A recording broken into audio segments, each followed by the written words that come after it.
Kaunti pa lang ang naitutulak ng bilyonaryo sa kanyang pangalawang subo nang bigla na lamang gumuho ang kanyang mundo. Isang matinding sakit ang sumaksak sa kanyang dibdib na tila punyal. Lumabo ang kanyang paningin at nanlamig ang kanyang katawan. Napahawak siya sa kanyang dibdib habang habol ang hininga. Ngunit walang hangin ang pumuno sa kanyang mga baga. Patuloy ang kasiglahan sa loob ng restaurant. May mga nagsisilbi, may kalansing ng mga baso. Ngunit siya'y namamatay. At walang nakapansin. Nanginginig ang kanyang mga daliri habang pilit niyang inilalabas ang isang maliit na bote ng gamot. Ngunit sadyang malupit ang tadhana. Nahulog ang mga tableta mula sa kanyang nanginginig na mga kamay at kumalat sa sahig na parang nawalan ng pag-asa. Kumiling ang kanyang upuan at unti-unting lumapit ang kadiliman sa kanyang paningin. Ito na ba ang katapusan? Ngunit sa hindi inaasahang sandali, may kumilos, isang batang babae. Maruruming kasuotan, mapupungay ang mga mata. Ngunit sa sandaling iyon, hindi siya basta babae. Siya ang tanging taong may kagustuhang iligtas siya. Lumundag siya palapit at iniabot ang mga kamay. Hindi niya alam na ang munting pagkilos na ito ang magbabago sa kanyang kapalaran magpakailanman.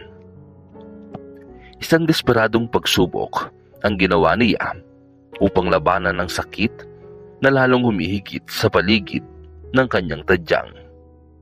Mabilis at mababaw ang kanyang paghinga. Ngunit wala itong dulot na ginhawa. Bagkus, lalo lamang lumalim ang sakit. Tila isang bisagrang humihigpit sa kanyang dibdib at unti-unting pumipiga ng kanyang buhay. Nanginginig ang kanyang mga kamay habang pilit niyang iniaabot ang kanyang bulsa. Naramdaman niya ang maliit na bote ng tableta na palagi niyang dala. Ang kanyang lifeline. Ang kanyang tanging pag-asa. Hinawakan niya ito. Ngunit unti-unti na ring nauubos ang kanyang lakas. Ang mga kamay na dating matatag sa pagpirma ng $1,000,000 na kontrata, ngayon ay nanginginig ng hindi makontrol. Nahulog ang bote mula sa kanyang mga palad at tila bumagal ang oras habang ang mga tableta ay tumalbog sa puting tablecloth bago kumalat sa makinang nasahig. Sinubukan niyang gumalaw. Sinubukan niyang humingi ng tulong. Ngunit ang paligid ay lumabo sa kanyang paningin at ang ingay ng restaurant ay naging isang malabong ugong. Napatingin ang mga tao. Naglaki ang mga mata nang mapansin ang kanyang paghihirap. Ngunit walang gumalaw, walang tumulong. Sa sandaling iyon, ang bigat ng kanyang kayamanan at katayuan ay nawalan ng halaga. Isa na lamang siyang lalaking pilit humihinga. Nalulunod sa sakit habang pinapanood ng mundo sa katahimikan. Ngunit habang ang kanyang katawan ay bahagyang tumagilid, handa nang bumagsak, may kumilos, isang babae. Dalaga pa, halos 20 taong gulang. Suot ang kupas na uniformeng nagpapahiwatig ng mahabang oras ng trabaho at konting kita. Nasa malapit siya, nagliligpit ng mesa. Nang mapansin ang paghihirap ng lalaki at di tulad ng iba, hindi siya nagatubili. Walang pag-alinlangan, binitawan niya ang dalang tray, tumunog ang pagkabasag ng baso sa ere at mabilis siyang lumapit. Lumuhod siya sa tabi ng lalaki. Kinuha ang bote ng gamot mula sa sahig. At habang mabilis ang tibok ng kanyang puso, dinampot niya ang isang tableta at diniin iyon sa mga labi ng lalaki. "Sir, inumin niyo po ito." Pakiusap niya, nanginginig ang tinig. Halos hindi niya marinig ang tinig ng dalaga. Binalot ng sakit ang kanyang isipan. Ngunit naramdaman niya ang tableta sa kanyang mga labi. Sa kung anong paraan, napilit niyang lunukin ito. Ang bawat segundo'y tila walang katapusan habang patuloy siyang nakikipaglaban para makahinga. Habang ang kanyang katawan ay lumalaban sa dilim na unti-unting lumalamon sa kanya, hindi umalis ang dalaga. Nanatili ang kanyang mga daliri na nakakapit sa nanginginig niyang kamay. Waring pilit siyang hinahatak pabalik sa buhay. At dahan-dahan, nagsimulang humupa ang sakit. Bagamat putol-putol pa din, naging mas regular ang kanyang paghinga. Bahagyang gumaan ang bigat sa kanyang dibdib, sapat upang muling maituon ang kanyang paningin sa mukha ng dalaga.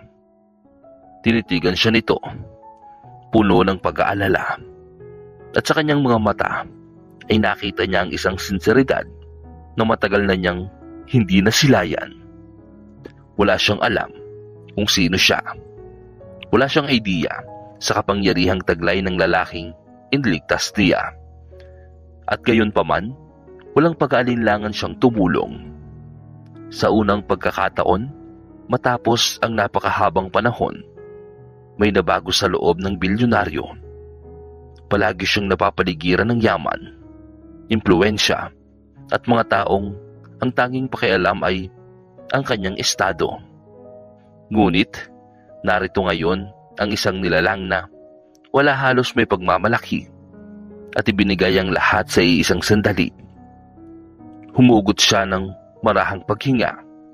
Nangangatog pa rin ang tinig. Ngunit, may kakaibang damdaming pumipintig sa kanyang puso. "Anong pangalan mo?" tanong niya. Saglit na nag-atubili ang dalaga bago marahang sumagot. "Lena." Tinitigan niya ito. Ang kanyang isipan ay puno ng gumugulong na kaisipan. Hindi alam ni Lena na sa simpleng pagkilos na ito, hindi lamang niya iniligtas ang isang buhay. Sinimulan niya ang isang bagay na magbabago ng kanyang kapalaran magpakailanman. Hindi pa man lubos na bumabalik ang lakas ng bilyonaryo, at bagamat may bahid pa rin ng kahinaan ng kanyang paghinga, tuluyan ang nawala ang matinding sakit sa kanyang dibdib. Tinitigan niya ang dalaga sa kanyang harapan. Puno ng pag-aalala ang mga mata nito, at patuloy pa ring nanginginig ang mga kamay dahil sa adrenaline na dumadaloy sa kanyang katawan. Wala siyang alam kung sino ang kanyang iniligtas. Hindi niya alam na ang lalaking iyon ay isa sa pinakamakapangyarihang tao sa buong lungsod. Mabilis na tumayo si Lena, habang sa wakas ay nagsimulang kumilos ang iba pang mga waiter at mga parokyano. Mabilis na lumapit ang manager ng restaurant. Maputla ang muka sa matinding pag-aalala. "Sir, ayos lang po ba kayo? Kailangan ba naming tumawag ng ambulansya?" tanong ng manager, puno ng pag-aalala. Marahang umiling ang bilyonaryo. Ramdam pa rin ang pagod sa kanyang katawan matapos ang pag-atake. "Hindi." Mahina niyang tugon. "Kailangan ko lang ng sandali." Humarap ang manager kay Lena, at ang pag-aalala sa kanyang mukha ay napalitan ng inis. "Anong ginawa mo? Nahulog mo ang tray. Inistorbo mo pa ang bisita." "Iniligtas niya ang buhay ko." Putol ng bilyonaryo. Ngayon ay mas matatag na ang kanyang tinig. Nanigas ang manager. Bahagyang napabuka ang bibig. Ngunit, hindi na nakapagsalita. Bumigat ang hangin sa loob ng restaurant. May mga pabulong na usapan sa mga mesa. At sa matang palihim na nakatingin sa tagpong nagaganap. Napaatras si Lena. Ramdam ang bigat ng mga matang nakatingin sa kanya. Isa lang siyang waitress.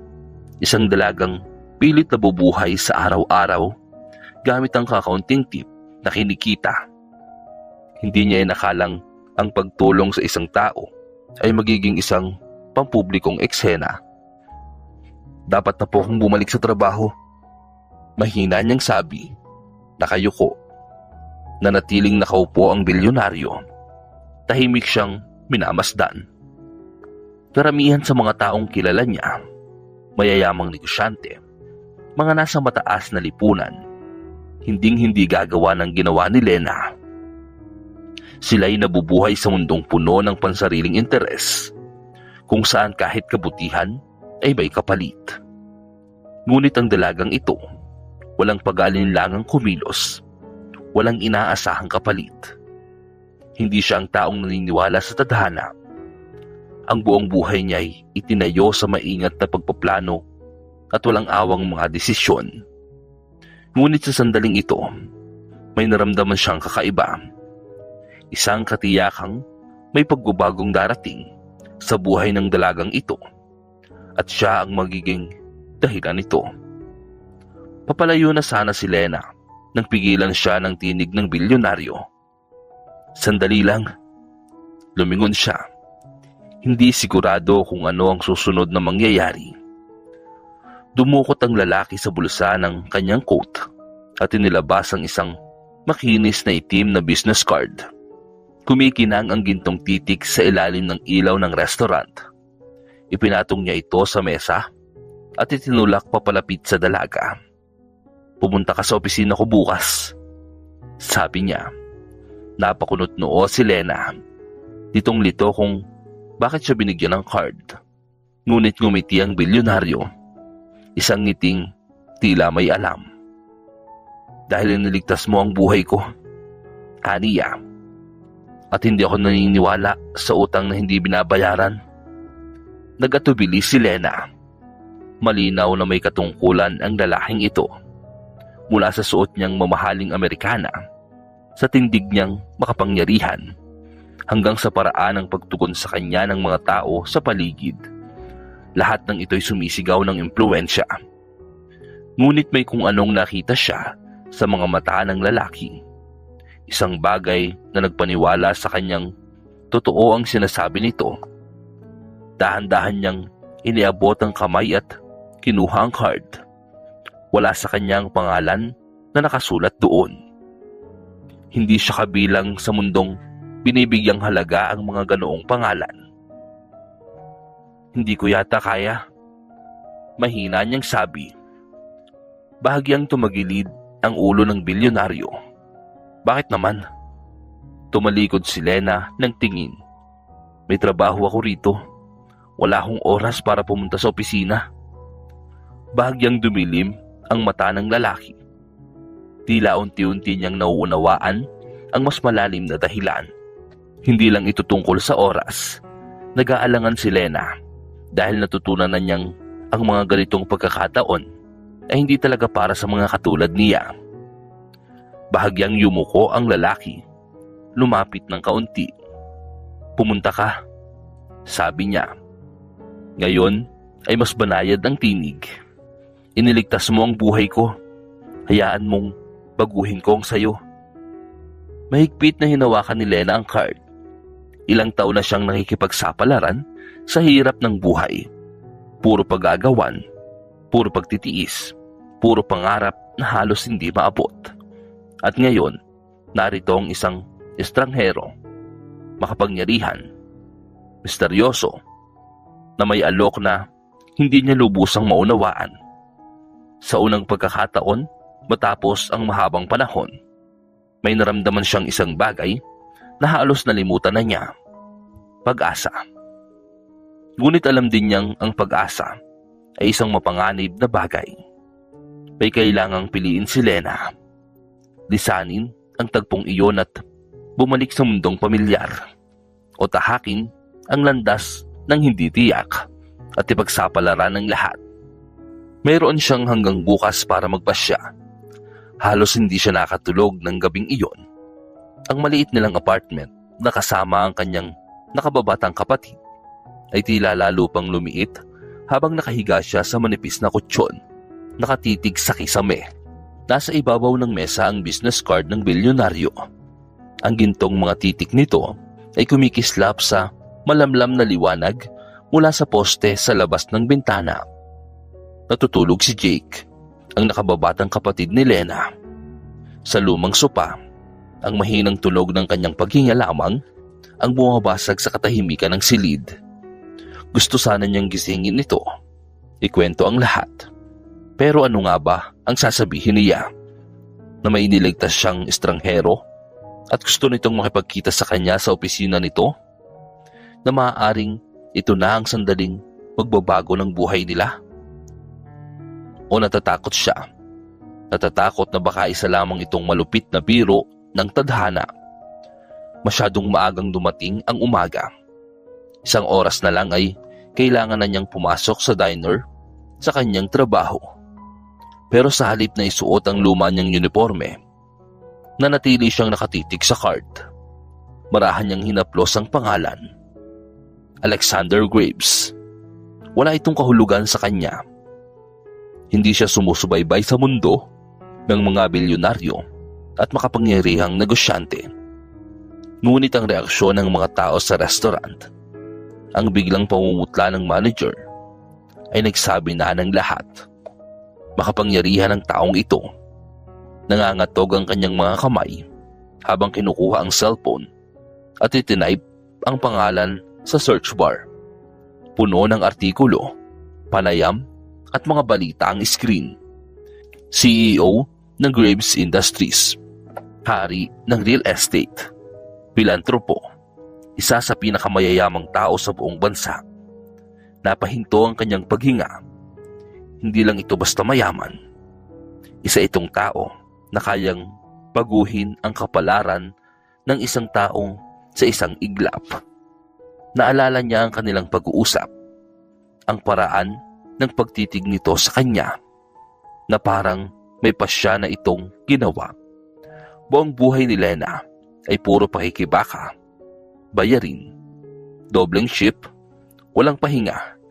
Lahat ay sinasakripisyo para kay Jake. At ngayon, isang lalaki na may lahat ng bagay ay nag-aalok sa kanya ng isang bagay na hindi niya maipaliwanag. Pero paano kung bitag lang ito? Paano kung pumunta siya at papatunayan lang na tama ang laging paalala ng mundo? Na ang mga tulad niya ay hindi para sa ganitong mga pagkakataon. Kumirot ang sikmura ni Lena habang nakatingin sa orasan. Kung aalis siya ngayon, aabot pa siya sa kanyang ship, maaari niyang baliwalay ng lahat ng nangyari at ipagpatuloy ang buhay na nakasanayan. Pero sa halip, ay dinampot niya ang card at lumabas ng bahay. Buo na ang desisyon. Habang naglalakad patungong downtown, tila bawat hakbang ay mas bumibigat. Lalo na nang marating niya ang mataas at makinang na gusali na tila kabilang sa ibang mundo. Nag-angat siya ng mukha. Pumasok at humarap sa receptionist na halos hindi siya tiningnan. May appointment ka ba? Tanong nito. Sa tingin ko po, pinapunta po ako ni Alexander Graves. Sagot niya. Napahinto sa pagtatype ang receptionist. Tumawag at makalipas ang ilang sandali, tinapunan siya ng tinging hindi mabasa. Umakyat ka sa pinakamataas. Inaasahan ka ni Mr. Graves. Habang nasa elevator, halos sumabog ang dibdib ni Lena sa kaba. At pagdating sa itaas, bumungad sa kanya ang isang moderno at marangyang opisina na tanawang buong lungsod. At nandoon si Alexander Graves, nakatayo sa harap ng bintana. Pinagmamasdan siya. Pumunta ka, aniya. Halos hindi na ako tumuloy, sagot ni Lena. Kumiti siya ng bahagya. Pero pumunta ka. Mahigpit ang hawak ni Lena sa strap ng kanyang bag. Anong gusto niyo sa akin? Tanong niya. Tumalim ang tingin ng lalaki. Ibigay sa'yo ang bagay na hindi pa kailanman naibigay ng iba. Isang pagkakataon. Nabigla si Lena na parabang naipit ang hininga sa kanyang lalamunan. Isang pagkakataon.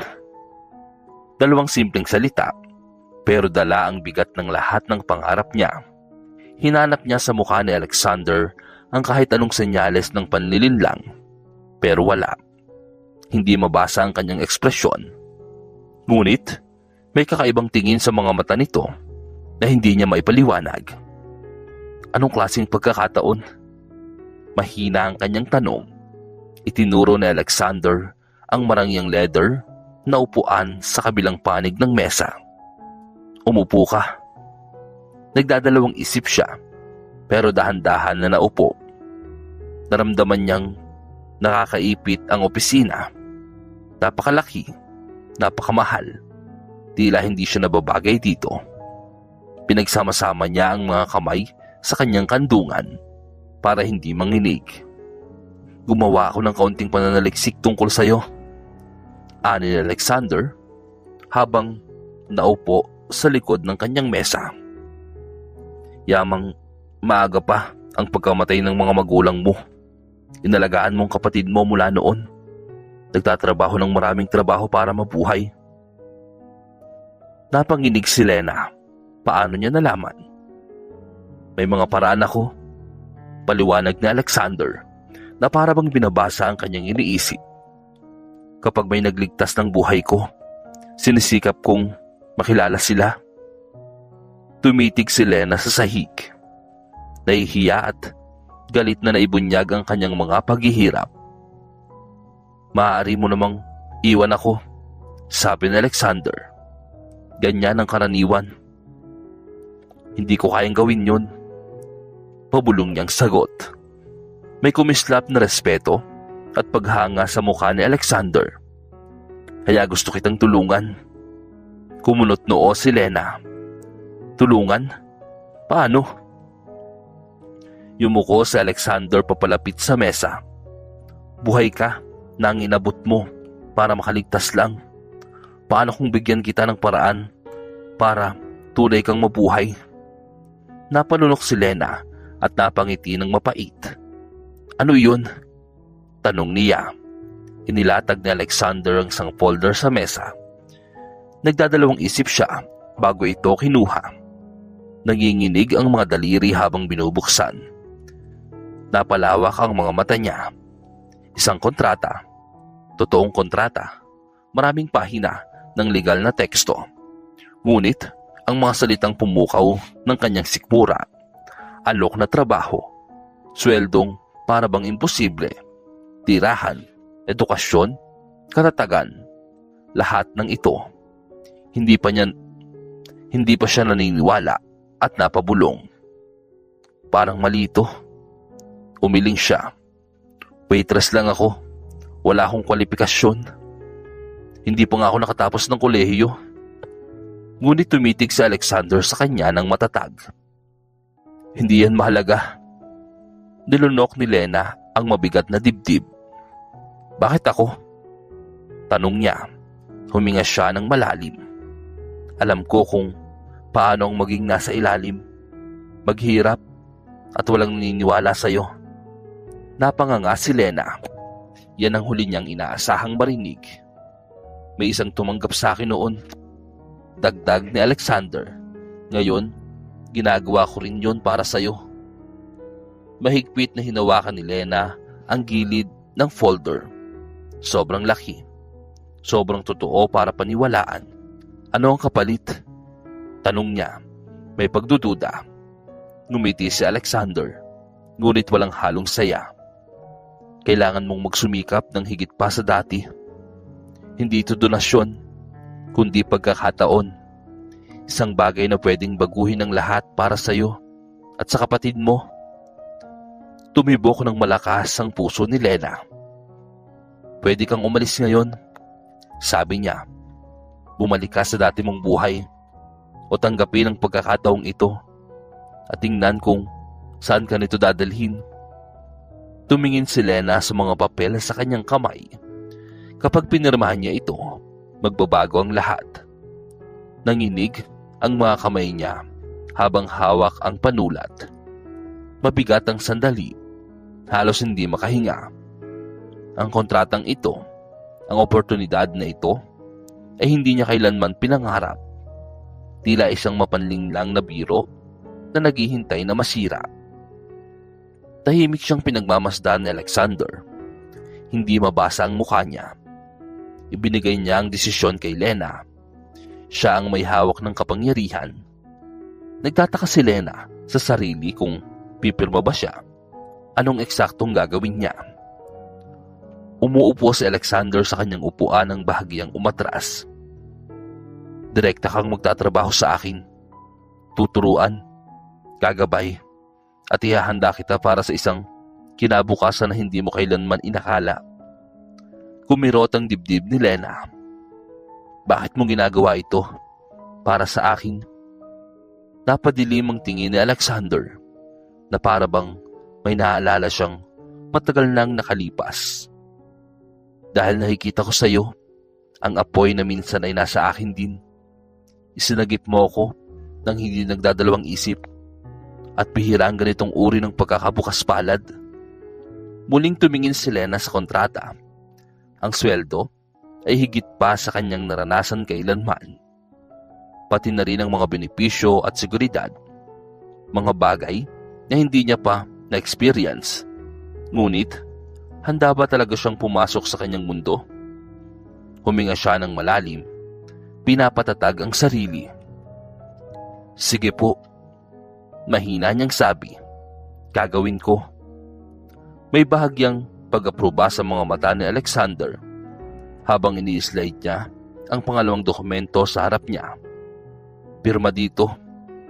Dahan-dahan siyang huminga at isang huling sulyap sa kontrata bago hinawakan ang panulat at nilagdaan ang kanyang pangalan sa makapal na tinta. Isang tanda ng kanyang kapalaran. Sa sandaling bumitaw ang panulat sa papel, may nagbago sa hangin. Ang buhay na kilala niya ay nawala na. Tumango si Alexander. Maligayang pagdating sa bagong simula mo. Napuno si Lena ng halo-halong kaba at tuwa. Hindi niya alam kung ano ang naghihintay sa kanya. Pero sigurado siya na hindi na magiging pareho ang kanyang buhay. Halos hindi siya nakatulog buong gabi. Ang bigat ng desisyon na ginawa niya ay parang mabigat na kumot na bumalot sa kanya. Nilagdaan niya ang kontrata na nagbago ng lahat. Pero paano kung nagkamali siya? Paano kung pumasok siya sa isang mundong hindi niya kaya? Sa alas 5 ng umaga, tumunog ang alarm niya tulad ng dati. Sa ugali, ibinaba niya ang mga paa sa kama. Naghahanda para sa isa pang nakakapagod na shift sa diner. Hanggang sa bigla niyang naisip, hindi na siya babalik sa dati. Tapos na ang panahon niya bilang naghihirap na waitress. May nakaabang ng kotse sa labas nang lumabas siya ng apartment. Isang makintab na itim na sasakyan na perpektong pinakintab. Tumango ng magalang ang driver na nakaayos ng maayos na Amerikana habang binubuksan ang pinto para sa kanya. Nagatubili si Lena sandali bago pumasok sa loob. Ang biyahe papunta sa opisina ni Alexander ay parang panaginip. Ang lungsod ay dumaraan ng mabilis habang ang isip niya ay puno ng pag-aalinlangan. Hindi niya alam kung ano ang aasahan pagdating niya. Pinuntahan siya sa isang mataas na gusaling salamin na dati ay nakita niya lang mula sa labas. Lahat ay makabago, moderno at nakakatakot. Ramdam niya na wala siyang lugar doon. Nilapitan siya ng isang babae na matalim ang mga mukha at mas matalim pa ang tingin. Lena, sumunod ka sa akin. Mabilis na sumunod si Lena kahit nahirapan siyang makasabay habang dinadala siya ng babae sa malawak na opisina. Dinala siya sa isang malaking conference room kung saan nakatayo si Alexander na iba ang dating ngayon. Mas may otoridad, mas kontrolado. Wala na ang init na ramdam sa restaurant. Ito na ang lalaking nagtatag ng isang imperyo. Late ka, sabi niya, pero walang galit sa tono. Tumingin si Lena sa relos, 6:59 pa lang. Dapat siya ay alas 7 na naroroon. Maaga ay huli at ang huli ay late, sagot ni Alexander ng simple. Nilunok ni Lena ng mahirap. Alam niyang mas mahirap ito kaysa sa inaakala niya. Sa mga sumunod na oras, nahulog siya sa isang mundo na lubhang kakaiba sa kanya. Mga meetings, financial reports, business strategies, lahat ay nakakabigla at halos hindi niya kayanin. Pero tumangging sumuko. Sa isang punto, tiningnan ni Alexander ang mga notes niya at ngumiti ng bahagya. "Seryoso ka pala?" "Oo naman," sagot niya na may apoy sa mga mata. Sa pagtatapos ng araw, parang sasabog ang utak niya sa sobrang dami ng natutunan. Habang kinokolekta ang mga gamit, muli siyang kinausap ni Alexander. "Nakaligtas ka sa unang araw mo. Tingnan natin kung makakayanan mo ang susunod pa." Tiningnan niya si Alexander ng matindi. Ang pagod ay napalitan ng matibay na determinasyon. Pumasok siya sa bagong mundo at hindi siya bibiguin.